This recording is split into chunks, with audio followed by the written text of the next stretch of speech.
1100 કરોડના વિવિધ પ્રોજેક્ટનું ઉદ્ઘાટન કર્યું। બોડકદેવમાં નાગરિકતા પ્રમાણપત્ર કાર્યક્રમનું પણ આયોજન, તો સીએએ હેઠળ નાગરિકતા પ્રમાણપત્રનું વિતરણ કરાયું છે। પંડિત દીનદયાલ ઉપાધ્યાય હોલ ખાતે કાર્યક્રમ 188 શરણાર્થીઓને ભારતીય નાગરિકત્વ પ્રમાણપત્ર એનાયત કરવામાં આવ્યું છે।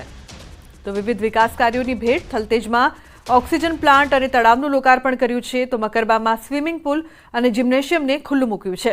વેજલપુરમાં મિશન મિલિયન ટ્રી અભિયાન અન્વયે વૃક્ષારોપણ। તો ખાસ વિકાસ કાર્યોની ભેટ આપવા માટે અમિત શાહ પધાર્યા છે અને અમદાવાદવાસીઓને મોટી ભેટ પણ આપવામાં આવી છે। મિશન મિલિયન ટ્રી હેઠળ વેજલપુરમાં વૃક્ષારોપણ કરવામાં આવ્યું, તો અન્ય પણ વિકાસ કાર્યોની ભેટ આપવામાં આવી છે। તો શરણાર્થીઓને નાગરિકતાની સાથે અન્ય કાર્યક્રમનું પણ આયોજન છે। મકરબામાં સ્વિમિંગ પુલ, જિમ્નેશિયમનું ઉદ્ઘાટન કરવામાં આવ્યું, તો વેજલપુરમાં મિલિયન ટ્રી અભિયાનને લઈને વૃક્ષારોપણ કરવામાં આવ્યું છે। પ્રહલાદનગરમાં પણ વિવિધ વિકાસ કાર્યો, તો નારણપુરામાં મામલતદાર કચેરીનું લોકાર્પણ કરવામાં આવ્યું છે। મહત્વની વાત છે કે 2 દિવસના આ પ્રવાસ દરમિયાન તેમણે વિવિધ વિકાસની ભેટ પણ અમદાવાદવાસીઓને ખાસ આપી છે। તો આવતીકાલે પરિવાર સાથે રક્ષાબંધન પર્વની ઉજવણી કરશે અમિત શાહ। શરણાર્થીઓને નાગરિકતા મળી છે, સાથે જ અન્ય ભેટ પણ આપવામાં આવ્યા છે। થલતેજમાં પણ વિવિધ વિકાસ કાર્યોની ભેટ આપવામાં આવી છે। તો જે પ્રકારથી અમિત શાહ જ્યારે પણ અમદાવાદ આવે છે ત્યારે વિકાસ કાર્યોની ભેટ પણ આપે છે અને આ વખતે પણ તેમના કાર્યક્રમમાં, તેમના પ્રવાસમાં વિવિધ વિકાસ કાર્યોની ભેટ આપવામાં આવી રહી છે। તો એક તરફ મિશન મિલિયન ટ્રી, વેજલપુરમાં વૃક્ષારોપણનું કાર્યક્રમ કરવામાં આવ્યું, તો વિવિધ વિકાસ કામોના ખાતમુહૂર્ત અને લોકાર્પણના કાર્યક્રમ છે તે સવારથી સાંજ સુધી ચાલશે। શરણાર્થીઓને નાગરિકતા પણ આપવામાં આવી છે અને આવતીકાલે પરિવાર સાથે તેઓ રક્ષાબંધનની ઉજવણી કરશે।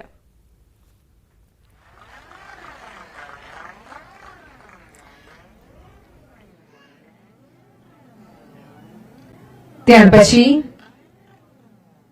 હીરીબાઈ,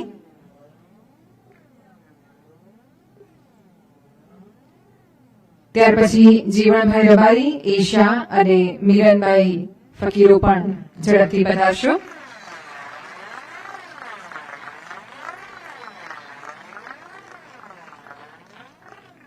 હીરીબાઈ પછી જીવણભાઈ રબારી। આ સૌ લાભાર્થીઓના હૃદયમાં આજે સંતોષ અને ગૌરવની લાગણી થઈ રહી છે। મંચ પર આમંત્રિત કરીએ છીએ રાજકોટથી આવેલા એશાબેનને।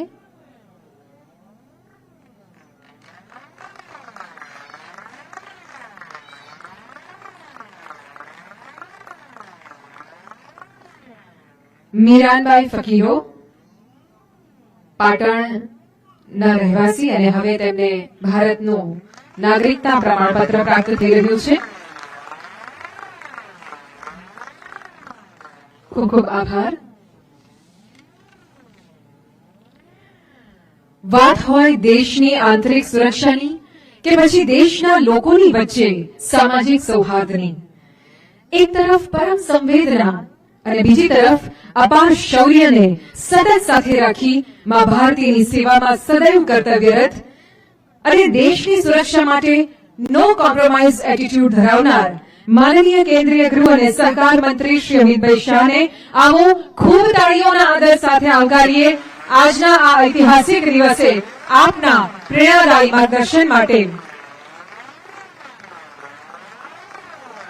ભારત માતા કી, ભારત માતા કી, ભારત માતા કી।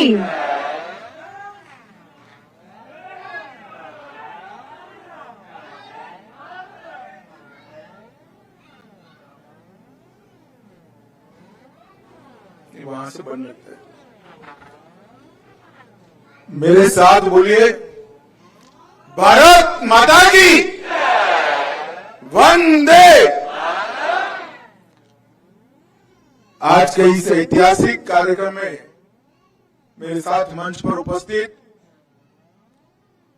गुजरात राज्य के मुख्यमंत्री श्रीमान भूपेंद्र भाई पटेल, गुजरात राज्य के आरोग्य मंत्री श्री ऋषिकेश भाई, सहकारिता मंत्री जगदीश विश्वकर्मा जी, मेरे सांसद साथी श्रीमान नरहरि भाई, हसमुख भाई, दिनेश भाई और मंच पर उपस्थित पुलिस महानिदेशक गुजरात श्री विकास सहाय, गृह विभाग की सचिव निपुणा तोरवणे जी, जिनके तत्वाधान में ये नागरिकता देने का कार्यक्रम चल रहा है, वो आद्रा अग्रवाल जी और आज मंच पर बैठे हुए सारे विधायक भाई, विधायक बहनें और आज गुजरात भर से कई जिलों से आए हुए शरणार्थी अब तक कहलाते थे, आज से भारत माता के परिवार में आप लोग शामिल हो जाएंगे। ऐसे मेरे प्यारे भाइयों और बहनों, आप सभी का स्वागत है। मित्रों, आज मेरे जैसे समाज जीवन के कार्यकर्ता के लिए एक बहुत भावुक क्षण है, क्योंकि ये सीए सिर्फ देश के लाखों लोगों को, देश में बस रहे लाखों लोगों को नागरिकता देने का कार्यक्रम नहीं है। सीए देश में बस रहे लाखों शरणार्थियों को न्याय देने का और अधिकार देने का कार्यक्रम। और पास्ट में भारत सरकार, जो कांग्रेस पार्टी और इनके साथियों ने चलाई, इनकी तुष्टीकरण की नीति के कारण सन 47 से लेकर 2014 तक जो लोग देश की शरण में आए, उनको अधिकार नहीं मिला, उनको न्याय नहीं मिला। उनकी प्रताड़ना पड़ोसी देशों में तो हुई, क्योंकि वो हिंदू थे, जैन थे, बौद्ध थे, सिख थे, मगर उनकी प्रताड़ना अपने देश में भी हुई, यहां पर भी हुई। लाखों करोड़ों लोग 3-3 पीढ़ियां हो गई, न्याय के लिए तरसते रहे, मगर एक इंडी अलायंस की तुष्टीकरण की नीति ने इस शरणार्थियों को न्याय नहीं दिया और भारतीय जनता पार्टी के नेता नरेंद्र मोदी जी ने इनको न्याय देने का। मैं आज सीए के बारे में थोड़ा डिटेल बताना चाहता हूं कि सीए क्यों लाना पड़ा। किसी भी देश का विभाजन धर्म के आधार पर नहीं होना चाहिए, मगर भारत का विभाजन आजादी लेते वक्त धर्म के आधार पर किया गया। और जब भारत का विभाजन धर्म के आधार पर किया, तब भयानक दंगे हुए, स्वाभाविक था होंगे, मगर विजुअलाइज नहीं कर पाए। अभी अभी 14 अगस्त को ही पूरे देश ने विभाजन विभीषिका दिन मनाने का काम किया है। भारत के करोड़ों लोग ये भूल नहीं सकते कितनी पारावार वेदना जो हिंदू, बौद्ध, सिख, जैन पाकिस्तान, अफगानिस्तान, बांग्लादेश में रहते थे, उनको सहन करनी पड़ी। हम नहीं भूल सकते। परिवार के परिवार उजड़ गए, करोड़ोंपति, अरबोंपति हमारे गांधीधाम में रोड पर आकर सब्जी बेचने के लिए मजबूर हो गए। इससे ज्यादा अत्याचार पूरे दुनिया में कहीं नहीं। और उस वक्त विभाजन का फैसला तो किया, मगर जब ये परिणाम आने लगे, कांग्रेस के सभी नेताओं ने वादा किया था कि पड़ोसी देशों से जो शरणार्थी आते हैं, हिंदू आते हैं, बौद्ध आते हैं, सिख आते हैं, जैन आते हैं, उनको नागरिकता दी जाएगी। आपको भारत अपने यहां स्वागत करेगा। करना भी चाहिए था। बड़ा उचित निर्णय कांग्रेस के नेताओं ने लिया था, मगर जैसे जैसे चुनाव आया, वो निर्णय से मुकरते गए। सन 47 में किया हुआ वादा, 48 में किया हुआ वादा, 50 में किया हुआ वादा, जवाहरलाल नेहरू ने किया हुआ वादा, महात्मा गांधी का आह्वान, वो सब भुला दिया गया। क्यों? क्योंकि उनको लगा कि इनको नागरिकता देंगे तो हमारी वोट बैंक नाराज हो जाएगी, और तुष्टीकरण के कारण ये लाखों करोड़ों लोगों को नागरिकता से वंचित रहना इससे बड़ा कोई पाप नहीं हो सकता है, इससे बड़ा कोई पाप नहीं। वो वहां से भाग कर आए, प्रताड़ना झेल कर आए, अपना परिवार कई लोगों ने गंवाया, कई माताओं बहनों के साथ अत्याचार किए गए, करोड़ों की संपत्ति छोड़कर आए और यहां आए, यहां उनको नागरिकता भी नहीं दी। 47 से मोदी जी प्रधानमंत्री बने तब तक 47 से 19 और 19 से 24 ये यात्रा इस देश का इतिहास हमेशा याद रखेगा। मैं आज इस मंच से जिन जिन लोगों ने सरकारें चलाई उनको पूछना चाहता हूं, क्या दोष था इन लोगों का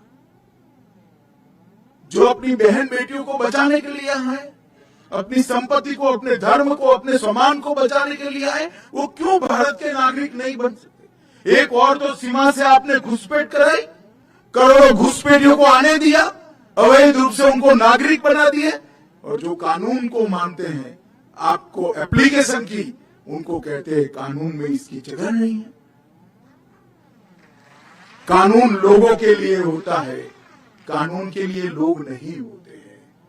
हमने 2014 में वादा किया था कि अगर भारतीय जनता पार्टी को मैंडेट मिला तो हम सीए लाएंगे, और 2019 में हम सीए लेकर आए। और करोड़ों हिंदू, करोड़ों जैन, बौद्ध, सिख जिनको न्याय नहीं मिला था, उनको न्याय देने की शुरुआत हुई। मैं आज इस मंच से स्पष्टता से कहना चाहता हूं, मैं काफी समय चुप रहा हूं। ये कानून पारित हुआ था 19 में। 19 में कानून पारित होने के बाद भी सबको भड़काया गया कि इससे मुसलमानों को अन्याय होगा, मुसलमानों की नागरिकता चली जाएगी। मैं आज फिर से स्पष्ट करना चाहता हूं मेरे मुस्लिम भाइयों बहनों के लिए, ये कानून में किसी की नागरिकता लेने की कोई प्रोविजन नहीं है। ये कानून नागरिकता देने का कानून है। अभी हमने दी, इनके चेहरे देखिए, हमारे ही देश के लोग हमारे ही देश में निराश्रित बनकर रह गए। इससे बड़ा दुर्भाग्य और विडंबना क्या हो सकती है? इतने सालों तक इस तुष्टीकरण की नीति के कारण ये नहीं हो पाया था। नरेंद्र मोदी जी ने 19 में कानून लाने का फैसला दिया और मुझे संसद में वो कानून को पारित करने के लिए रखने का सौभाग्य। 19 में कानून पारित होते हुए भी आज 188 परिवार यहां खुशहाल खड़े हैं। क्यों नहीं मिला भाई 19 से 24 आपको? देश में दंगे कराए गए, अल्पसंख्यकों को भड़काया गया। और मैं आज स्पष्टता के साथ कहना चाहता हूं, ये अफवाहें फैलाई गई थी सीए की कानून से किसी की नागरिकता नहीं जाती। हिंदू, बौद्ध, सिख, जैन जो शरणार्थी मेरे भाई बहन आए हैं, उनको नागरिकता और सम्मान देने का कार्यक्रम है, अधिकार। और आज भी कुछ राज्य सरकारें हैं जो लोगों को गुमराह कर रही। मैं आज मंच से देश भर के शरणार्थी भाइयों को कहता हूं कि आप बेझिझक एप्लीकेशन करिए, नागरिकता प्राप्त करिए, आराम से करिए। इससे पास्ट में अगर आपकी नौकरी है तो वो चालू रहेगी, आपका मकान है वो आपके नाम पर ही रहेगा, आपके सारे काम जो है वो रिट्रोस्पेक्टिव इफेक्ट से सुधारने की। इसमें कोई क्रिमिनल केस का प्रोविजन नहीं, सबको पार्डन दिया गया है। और पार्डन इसलिए लिया है कि सरकार के कारण ये देरी हुई, आपके कारण नहीं हुई। मैंने अभी बहन को पूछा कब आई आप, तो 95 में आई। 95 से अब तक किसने देरी की? वो तो तुरंत चाहती थी मैं भारत की नागरिक बनूं, मगर किसने नहीं बनने दिया? सरकार ने कहा। इसीलिए सिटीजनशिप अमेंडमेंट एक्ट लाना पड़ा। और आज मुझे बड़ा दिल में बहुत संतोष है कि मेरे ही राज्य में आज 188 परिवार मां भारती के परिवार बनकर, हमारे भाई बहन बनकर हमारे साथ सम्मान के साथ। और मैं आज अपील करना चाहता हूं देश भर के शरणार्थी भाइयों बहनों को, किसी कोई भी गुमराह करे, कोई भी पार्टी करे, मैं पार्टियों का नाम नहीं लेना चाहता, मगर आप मत मानिएगा। ये कानून आपको न्याय देने के लिए है। आपके साथ जो अत्याचार हुए हैं इसकी क्षमा के साथ परिमार्जन के लिए आपको सम्मान देने का कानून।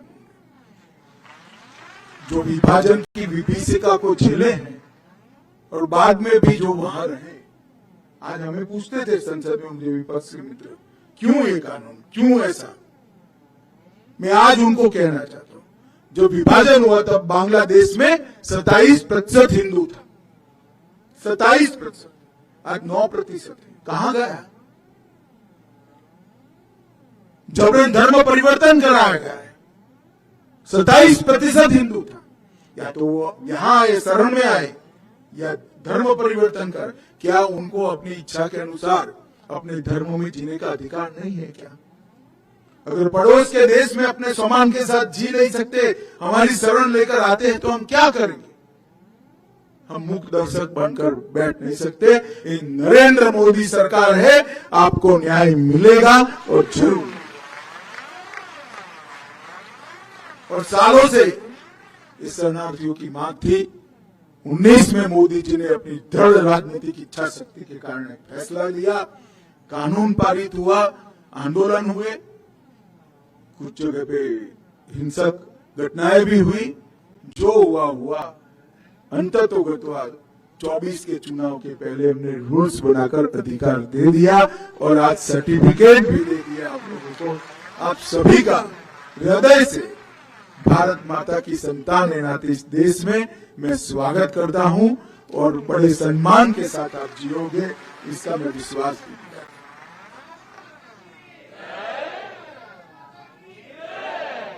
मित्रों, नरेंद्र मोदी जी जब भारतीय जनता पार्टी ने उनको देश के प्रधानमंत्री पद के उम्मीदवार के रूप में नामित किया, तब मोदी जी ने इस देश की जनता को कहा था कि इस देश का लोकतंत्र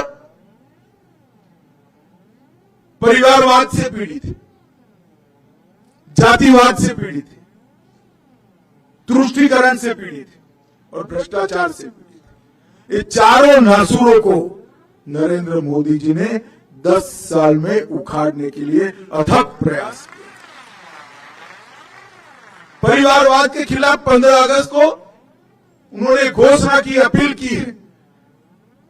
कैसे 1 लाख युवा राजनीति में जुड़े जिनके परिवार में से कोई राजनीति में नहीं, कोई राजनीति, ये अपील की है। और परिवारवादी पार्टियों को घोर पराजय भी देश की जनता ने घोर पराजय दिखाया है। भ्रष्टाचार के खिलाफ भी जंग किया, जातिवाद के खिलाफ भी किया।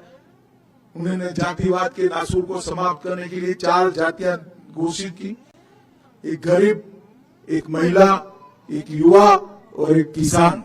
ये 4 जातियों में ही पूरा देश बटा हुआ है और ये 4 जातियों को ही एक नए प्रकार की राजनीतिक फिलॉसफी उन्होंने देश के सामने रखी और उन्होंने तुष्टीकरण की राजनीति को भी तिलांजलि दे दी। इस देश के कई मसले ऐसे अटके पड़े थे। राम मंदिर का मसला अटका था 550 साल से, आज भव्य राम मंदिर अयोध्या में बनाने का काम पूरा। औरंगजेब ने तोड़ा हुआ काशी विश्वनाथ का मंदिर फिर से बन गया। मोहम्मद बेगड़ा ने तोड़ा हुआ हमारा पावागढ़ के शक्तिपीठ का भी पुनरुद्धार। इस देश में ट्रिपल तलाक को समाप्त करने का काम भी नरेंद्र मोदी जी ने किया। आतंक की फैक्ट्री जिस सोच के कारण जन्मित थी, जिस सोच के कारण चलती थी, वो सोच को पोषण करने वाला धारा 370 नरेंद्र मोदी जी ने नाबूद कर दिया और करोड़ों हिंदू, सिख, बौद्ध, जैन भाइयों को जो अन्याय करने वाला, उनका अधिकार से वंचित रखने वाला कानून का संशोधन अटका था, वो सीएए का संशोधन भी नरेंद्र मोदी जी ने लाकर देश के अंदर एक न्याय का। मैं अंत में फिर से एक बार देश भर के शरणार्थी भाइयों बहनों को अपील करना चाहता हूं, ये इंडिया अलायंस है, कांग्रेस और उनके साथी गुमराह करेंगे, मत डरना। मैं देश के गृह मंत्री के नाते कहता हूं, आप एप्लीकेशन कर दो, आपको न्याय मिलेगा, कोई कोर्ट केस नहीं। और ये तो उदाहरण है, 188 परिवार, कोई कोर्ट केस नहीं हुआ, नागरिक भी बन गए, उनके बच्चे एमएलए भी बनेंगे, सांसद भी बनेंगे, आईएएस भी।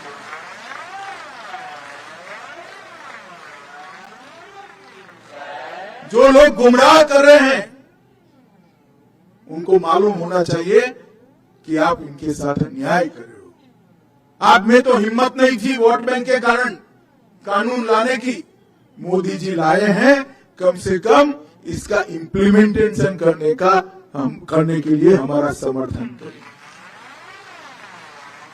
मित्रों, आज मुझे अत्यंत खुशी है, बहुत बड़ा दिन है आज मेरे लिए कि मेरे ही गुजरात में 188 परिवार जो आज तक शरणार्थी थे, अब भारत माता की संतान बनकर हम सबके साथ जिएंगे, गौरव के साथ जिएंगे। मैं ये परिवारों को बहुत बहुत बधाई देता हूं। गुजरात सरकार और जनगणना का कार्यालय दोनों ने इसके लिए बहुत तेजी से काम किया है, अच्छे फैसले करे हैं और इनको न्याय दिला है। उन लोगों को भी बहुत बहुत बधाई और शुभकामनाएं देकर मेरी बात समाप्त करता हूं। मेरे साथ जोर आवाज से जो लोग तुष्टीकरण कर रहे हैं, इनके बहरे कानों तक पहुंचे ऐसी आवाज से बोलिए, भारत माता की, भारत माता की, वंदे वंदे वंदे। बहुत बहुत ધન્યવાદ। તો મહત્વનું છે કે કેન્દ્રીય ગૃહમંત્રીની અમદાવાદને મોટી ભેટની સાથે સાથે તેમણે પોતાના સંબોધનમાં જે સારા કાર્ય કરવામાં આવ્યા છે તે અંગે પણ જાણકારી આપી। કેન્દ્રીય ગૃહમંત્રી અમિત શાહ ગુજરાતના પ્રવાસે છે, ત્યારે આજે અમદાવાદમાં 1200 કરોડના વિવિધ પ્રોજેક્ટનું તેઓ ઉદ્ઘાટન કરી રહ્યા છે। કરોડોના વિકાસ કાર્યોની ભેટ પણ આપી રહ્યા છે। એએમસી વિકાસ કામોના ખાતમુહૂર્ત અને લોકાર્પણ।